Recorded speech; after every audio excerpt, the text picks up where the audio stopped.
truth, logic, common sense, that gut feeling, and yes, even a little psychoanalysis. As we are once again together, you and I, to discuss the hussy and her motion for a new trial that went down the shitter. How about that?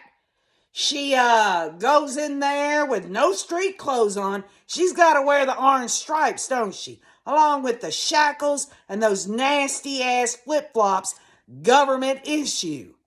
The bottom line is it was nothing new. The only thing new was that stupid woman ran into a wall. She better get used to the jewelry of incarceration. That's what I'm talking about. She needs to feel those chains around her ankles and think about what she did to her own children and to Tammy Daybell and to Charles Vallow and to Joseph Ryan. That woman is nothing more than the epitome of evil, diabolical, absolutely incredibly nasty-ass, crazy-ass, cult-like mentality. And guess what? Because she is a United States citizen, she gets this kick in of this 14 days of a motion for a new trial, and Archie and Thomas has got to pull something out of their ass. Well, they did it, didn't they? They basically repeated what we went over in the legal documents. But it's just the hubris. It's just to think about that she did what she did. She is a serial killer. And she still gets to go in there with the hope, which I'm glad. I'm so very glad that her hopes were dashed. And yes, I threw a little satirical nonsense out there over Lori and the Wall. It's just, just to think that ironically, y'all, this woman went around with these damn cult members saying that, she was this high-powered woman, the most powerful woman in the world, the queen of the 144,000, that she saw Jesus face to face. She could not tell Kobe that Jesus Christ had her do what she did. She wasn't going to say it because those demons were inside of her and they knew better. They absolutely knew better. She never did. She never did tell Kobe, yes, Jesus Christ told me to do this. And what's interesting about it all is her and Chad both want to talk about God gave them all these seeing beyond the veil shit, this light and dark rating scales and all this other stuff, that they were that he was the prophet, she was the prophetess on equal footing and all that. And yet, today, she stands in a courtroom asking for a new trial from mankind. I thought God was the one in control, Lori. I thought God wanted you to do this, Lori. And she never did show any evidence at all through the whole trial of all the evidence that we saw that she actually believed any of this. She absolutely used it as an excuse out of her greed for the children's money and her lust for Chad Daybell, that nasty ass gherkin. Well, she ain't gonna need to be getting with the gherkin anymore. She wanted to get with the gherkin on a new trial, don't you know? Let me just go over these tweets. These are just a few of them that really sparked me and pissed me off when I was at Cresha K. Easton's Difficult Research. And for those that haven't subscribed, please subscribe. She is a family member of J.J. Vallow and Tylee Ryan. And the bottom line is that we got together today, all of us, and we went through it, and the audio's coming out this evening. Man, it just really irks me that we could not see Lori running into that wall. That would have been just priceless. And that's another reason why I release those silly-ass, corny-ass little satirical skits, because it just aggravates me that this woman has all this protection, from, of course, she wants everyone to look at her. And I looked on East Idaho News as she was coming out the doors. She's smiling. She's laughing. She is smiling throughout this whole hearing. What the hell? What the hell does this woman have to smile about? She is a serial killer, a murderer of her own children, and of Tammy Daybell. Archibald states that he anticipates. This is at the beginning of the hearing. This really sent me over the edge. He anticipates that if the court grants his motion for a new trial, that the state would seek to combine Lori and Chad's cases again. Well, I'll tell you what, y'all. We were talking about it in the last live stream, or maybe it was the one before, but regardless, I said, wouldn't that be funny? If she was granted a new trial, they'd put her ass back with Chad, and perhaps the death penalty would once again be on the table for the hussy. But nonetheless, they would be tried together, which is something that John Pryor and Chad don't want. Chad can't get a hold of that nasty-ass black hole anymore. He ain't got her there taking care of his little gherkin anymore. He needs to get used to bending over for Bubba. And she needs to get used to the smell of hot tuna. That's what I'm talking about. The bottom line is she wants it. She wants it. She only thinks about Chad Daybell. Archibald says, we never asked for a separation of the trials. It was Chad Daybell who asked for his own trial. That's why we're okay to have our new trial reset at the same time as Chad Daybell's trial. And really, if you stop and think about it, not once through all of this did Archie or Thomas fight for, the severance of their client's case with Chad Daybell. It was John Pryor all the way. That, my friends, legality speaking, shows quite clearly that it was Chad that threw the damn hussy under the bus. I mean, really, y'all. Was that the only proof we had? The son of a bitch didn't give her any damn money to bond her ass out or anything else. And, we're sitting here going, well, wait, hell, neither one of them's filing for divorce. The bottom line is Chad Daybell, y'all. It will be known through the legal world from here on out that it was he that threw his damn concubine under the bus. Plain and simple. And she obviously, the whole time, remember, she wanted to have a meeting, a strategy meeting between her team and Chad's attorney, John Pryor. Remember that? And it was declined. They could not get together and have these negotiations of how they're going to do their case together, being co-defendants.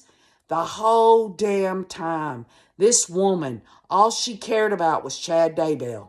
That's all she cared about. She never once showed a single bit of remorse, nothing at all. She never wanted to talk about the children with Kobe or Summer. She damn well didn't go on the stand in her own damn trial to explain that she was duped. The bottom line is she told her attorneys that she didn't want them doing anything against her king.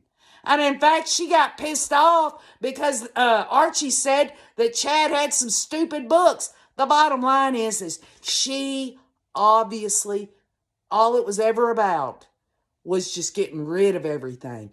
I went back and I listened to her conversation with Kobe. She talks about, Tylee's in the hospital 100 days, and I watched her suffer, and I was with JJ every day, and all this and that. She might as well have said, I am sick and tired of pretending that I care about these children. I am sick and tired of pretending I'm a good mother. I don't want this, never did. What she wanted was a whole new life, and she got it. And now she has some jail cell bars to try to create her little portal, because the bottom line is there are never going to be walls again. It's going to be concrete and bars for the hussy. So obviously, y'all, through this all, it was probably the most devastating thing to Lori that her and Chad's cases got severed. This split them apart, and I venture to say that the state and Judge Boyce knew that this was going to piss her off. They knew that she wanted this to be together. Not so that she could throw him under the bus. She just wanted to be close to him. Archie says both the juror and the reporter, and this is another thing, the juror and the reporter were very respectable of the process. Speaking of one of the reasons, talking about Saul Hernandez, talking about Nate Eaton, he says the attorneys and all of the court staff, everybody was respectful. The juror and the reporter indicated their respect towards the process from the start to the finish of the trial. I'm not criticizing either of them. The bottom line is that stupid damn Archie there, if that's what he is saying and he means it, why bring it up in the first damn place? You know why? Because he wanted to just say whatever he could say that would pass the muster of a minimal defense for Lori. I don't believe Archie or Thomas's heart is in it at all to save Lori at all. Archie says, based upon our motion for a new trial, if the court grants the motion, then we'll again attack 404B evidence. Some courts just stay a mile away from the character evidence because of the traps it sets. And I think Archie needs to look over there at the Alex Murdaugh case, because Judge Newman was not an idiot. The man Judge Boyce, obviously, this was his first high-profile case. But Newman used 404B in Alex Murdaugh's case, and it will pass muster. So for Archie to bring up the 404B material, it's neither here nor there. Because I guarantee y'all, Judge Boyce double-checked, and triple-checked everything that he allowed in this trial. I guarantee it. And by the way, what the hell does Judge Boyce have to have a 20-minute break for? Because this was cut and dry. The only thing I can come up with is he just wanted to make sure to make it look like that he was going over things and everything. It made me nervous there for a minute because I was like, man, this man should have known coming into the courthouse and getting up on the bench. He already should have known what he was going to rule before he even walked in there. And I'm sure he did. But he had to make it look like what he did. It was just a waste of time and taxpayer money. Lori re-entered the courtroom after that break, and she just ran into the wall and almost tripped due to her ankle shackles. Well, I'll tell you what, poor Lori. Let me tell you something, y'all. This woman is going to get her head bashed in up against many jail walls if she don't damn kowtow to these women in prison. She's going to know what a wall really is when she's put up against one and made to do things to other women to please them. You can I'm telling you, make no mistake, that's what's going to happen. She better get used to it. If she's got a little claustrophobia, she better damn get over that, because the wide open beaches of Hawaii ain't going to be there for old Lolo anymore. Going from state to state and moving around like a damn gypsy. Her ass is going to be sitting in a cell smelling herself and smelling other inmates as well. She's going to get an up-close personal view of all these women inmates, especially the Dons. Oh, she's going to know all about the women Dons in Pocatello Women's Prison. And she's going to be taught how to service these women. And she better get used to it, because she ain't getting the gherkin no more. If she gets the gherkin, it's because of one of these other women has got an instrument or something that they've taken, a cucumber or something, out of a damn kitchen to please her for her pleasing them. You can make no mistake. Lori's going to know what hell on earth is all about. She wants to bring up this whole thing about how God told her to do this or that, or that she saw Jesus face to face. Well, she's fixing to find out what doing the devil's service is going to get her. Lori smiles again and again and again. She speaks to her attorneys. She writes on her notepads. Let me tell you something. This woman is diabolical. She's evil. She shows no signs at all of what would normally be a woman who perhaps got sucked into something and now has remorse for what has happened. All she's ever done is stick that nasty ass makeup on her face to hide the aging and all the crazy looks on her face. She braids her hair to try to get her damn ringlets. Then her curling iron ain't gonna get her anymore. All she cares about is herself. And when she steps into that prison, you're damn right. There are going to be a lot of women in there that's going to be sexually attracted to her. And she's going to have to deal with it. And she's going to have to use her manipulation techniques. She's going to have to use everything that she's used on other people throughout her life just to survive in prison, to get her way in prison. Lori smiled through it all, y'all. She smiled through it all, which tells me beyond anything else. I mean, back when she was being arraigned and she had the freaking unicorn ponytail, we were like, man, this is not how someone acts. This is not how they act. And now she's a convict. She's been convicted all the way across the board. She is obviously aware and has enough cells in her brain to know that she has been called the murderer of her children and Tammy Daybell. And she knows, obviously, of what's waiting on her in Arizona. And she's going to sit there and smile. And she was wearing that nasty makeup. But the one thing she couldn't do, and that was wear street clothes. The woman will never wear street clothes again. She'll always wear those orange stripes. She'll always have those nasty-ass flip-flops, government issue. She's never going to know what it's like to be out on the Hawaiian beaches anymore. She's never going to be able to succor another innocent person outside of prison walls again.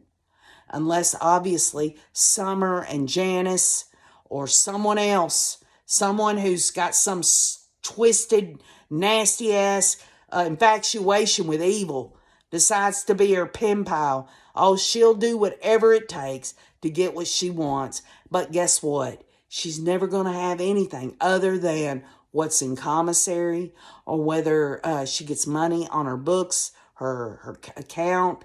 That's the only thing she'll ever have. She's never going to be able to ever again live in society. Make no mistake. Sentencing is going to come up. We're going to get to see that. And it just pisses me off that Judge Boyce did not allow cameras in there today. At least a court camera. Oh, yeah, I know we're going to get the audio. But there was no reason why we couldn't have seen that nasty-ass bitch running into a wall and being told, access denied on your freedom, woman. And no, Lori, you're not going to get to be in a trial with Chad and roll the dice once again. All she wanted was one more chance. Just one more chance. Because let me tell you, when she got convicted on all of this, it's cut and dry. And today absolutely seals it for her. Now, some of you might say, well, KJ, there's appeals out there. Folks, she's never going to get out of prison. She's going to be there the rest of her life. There is no way that I will accept that Judge Boyce would give her the possibility of parole. She's going to have to live in prison all her life. And Chad better take a good hard look at it. And as hard as his little gherkin's getting, I'm sure it's really limp now that Bubba's licking his lips waiting on Chad. You can be sure of it. Chad Daybell's going to know what it feels like to be stabbed up the ass. You can be sure of it. Now, I know I'm getting graphic, but I'm telling you now, Chad Daybell and Lori does not deserve anything but hell on earth because they caused it. They caused it on innocent children and Tammy. So, I'm through talking. I hope everyone has a great weekend. We'll get back together sometime soon. Leave your comments. Tell me what you think about today's hearing. I'm sure many of y'all are going to listen to the audio. And man, wouldn't it be nice if we could hear where she hit the wall from where she was shackled? It's just pathetic how Judge Boyce has done things. We had a right to see this motion hearing today. It's pathetic, but, it's neither here nor there now, right? So, I love you all. I hope y'all enjoyed the satirical nonsense, the corniness, craziness of OKJ. We'll get back together soon, and keep on looking.